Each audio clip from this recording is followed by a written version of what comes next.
हम DC motor को चलाने के लिए जो स्टार्टर हैं हमारे पास, उन स्टार्टरों की चर्चा करेंगे। हमारे पास सबसे पहला स्टार्टर आएगा 2 पॉइंट स्टार्टर। ये जो 2 पॉइंट स्टार्टर है, ये कौन सी मोटर के लिए चलाने के लिए होता है? ये डीसी सीरीज़ मोटर को चलाने के लिए होता है। डीसी सीरीज़ मोटर को क्यों स्टार्टर से चलाएं, क्यों ना डायरेक्ट चलाएं? तो आपको ये क्लियर मैं बता देता हूँ कि स्टार्टर मोटर के लिए एक प्रोटेक्टिव डिवाइस होती है जो मोटर को ओवरलोडिंग से बचाता है। और मोटर जब ओवरलोड होती है तो स्वाभाविक है कि मोटर आपकी जल सकती है, ख़राब हो सकती है। तो मोटर को प्रोटेक्शन देता है। और एक बात और साथ में आपको मैं क्लियर कर देना चाहूँगा कि वो ओवरलोड कैसे होती है। क्योंकि स्टार्टिंग के समय में कोई भी मोटर ले लीजिए, उसमें बैक ईएमएफ का मान क्या होता है? 0 होता है। ऐसी कंडीशन में आर्मेचर जो है ज़्यादा धारा लेने का प्रयास करता है। तो आर्मेचर की जो वाइंडिंग है वो जब ज़्यादा धारा लेगी तो उसका जो अचालक लगा हुआ है वो अचालक तो टेम्परेचर के अकॉर्डिंग सेट किया हुआ है। तो जो निर्धारित टेम्परेचर से अगर ज़्यादा टेम्परेचर होगा तो वो अचालक आपका क्या हो जाएगा? जल जाएगा, बेकार हो जाएगा। तो जब अचालक हट जाएगा तो वो कॉइलें आपस में क्या हो जाएगी? शॉर्ट सर्किट हो जाएगी। अरे ये ना बात समझ में? इस कारण से मोटर हमारी जल जाएगी। तो मोटर को जलने से बचाने के लिए हम क्या लगाते हैं? स्टार्टर। अब स्टार्टर में क्या क्या डिवाइसेस जुड़ी हुई हैं वो मैं आपको यहाँ पर एक एक करके पूरा क्लियरली समझाना चाहूँगा। देखिए, सबसे पहले आप ये देख लीजिए कि ये है 2 पॉइंट स्टार्टर। कौन सा पॉइंट स्टार्टर है? 2 पॉइंट स्टार्टर। और ये मैं क्लियर कर देता हूँ कि ये जो 2 पॉइंट स्टार्टर है केवल और केवल सीरीज़ मोटर के लिए होता है, डीसी सीरीज़ मोटर के लिए। इससे और दूसरी कोई सी मोटर नहीं चलाई जाती है। क्योंकि सीरीज़ मोटर की एक मुख्य विशेषता होती है कि ये मोटर जो है हमारी ओवरलोड नहीं होती है। तो इसके लिए हम क्या करेंगे? इसमें OLC नहीं लगाएंगे।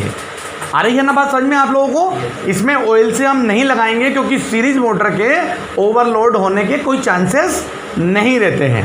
लेकिन NVC का प्रयोग हमने किया गया है। देखिए, अब यहाँ पर देखिए आप, और लगाया है मेन स्विच। मेन स्विच यहाँ पर ICDP है, iron clad double pole switch. क्योंकि यहाँ पर DC है, यानी कि पॉजिटिव नेगेटिव चाहिए हमें। तो ये आपका अगर पॉजिटिव है तो ये आपका नेगेटिव है, ठीक है। अब ये हमने फ्यूज लगाया है। फ्यूज क्या होता है? कम गलनांक का वायर होता है। अब क्या निर्धारित मान से ज़्यादा मान की धारा जाएगी तो ये फ्यूज क्या हो जाते हैं? पिघल जाते हैं, गल जाते हैं। अरे ये बात समझे? अब आगे हम बढ़ते हैं। तो जो हमारा जो पॉजिटिव है और एक नेगेटिव है, तो हमने एक वायर को तो हमने किससे जोड़ दिया है? कनेक्टिंग आर्म से जोड़ दिया है।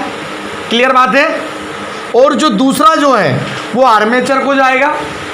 आर्मेचर आप जानते हो मुख्य भाग होता है डीसी मशीन का। आर्मेचर का जो पहला सिरा होता है A1 होता है और दूसरा सिरा क्या होता है?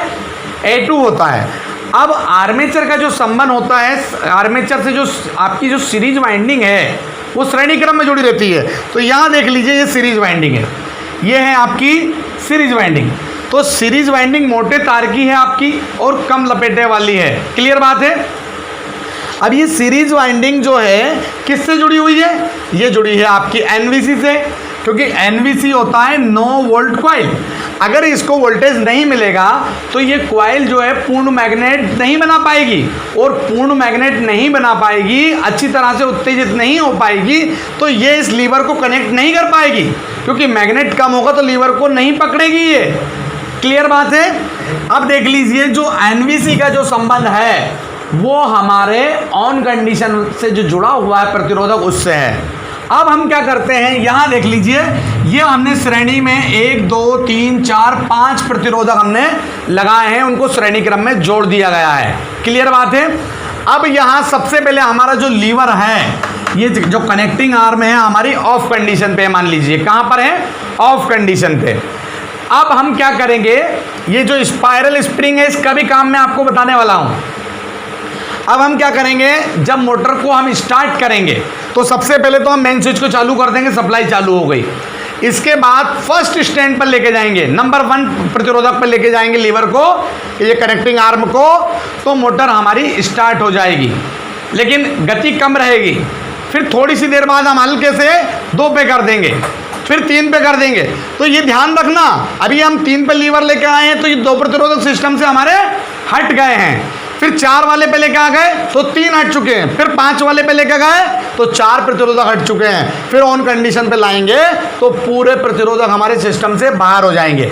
तो इसी समय बैक ईएमएफ का मान हमारा जो है बढ़ जाएगा, नहीं बढ़ जाएगा? क्योंकि जब तक मोटर आरपीएम ग्रहण कर लेगी, तो जब बैक ईएमएफ का मान बढ़ जाता है ऐसी कंडीशन में सारे प्रतिरोधक को हटा दिया जाता है और एनवीसी हमारी उत्तेजित हो जाती है और ये लीवर को क्या कर लेती है? वो जकड़ लेती है। क्या कर लेगी? जकड़ लेगी। इसलिए मोटर जो है हमारी सुरक्षित तरीके से चलती रहेगी। अब क्या है, लाइट चली गई आपकी तो ये एनवीसी क्या हो जाएगी? निर्बल पड़ जाएगी, इसका मैग्नेट समाप्त हो जाएगा। अब जब मैग्नेट समाप्त हो जाएगा तो ये लीवर को मुक्त कर देगी। तो लीवर स्प्रिंग के माध्यम से धीरे धीरे धीरे वापस ऑफ कंडीशन पर आ जाता है। आ जाएगा, ये स्प्रिंग के माध्यम से धीरे धीरे वो ऑफ कंडीशन पे आ जाएगा। फिर से आपकी पावर आ चुकी है, सप्लाई आ चुकी है। फिर से आपको वही प्रोसेसिंग करनी है, आईसीडीपी स्विच को चालू करना है, लीवर को फर्स्ट स्टैंड पे लेके जाना है। जैसा पहले बताया वैसा का वैसा आगे बढ़ते चले जाएंगे और जब बैक ईएमएफ विकसित हो जाएंगे, आरपीएम आ जाएगी, तो कनेक्टिंग आर्म इसको क्या कर लेगी?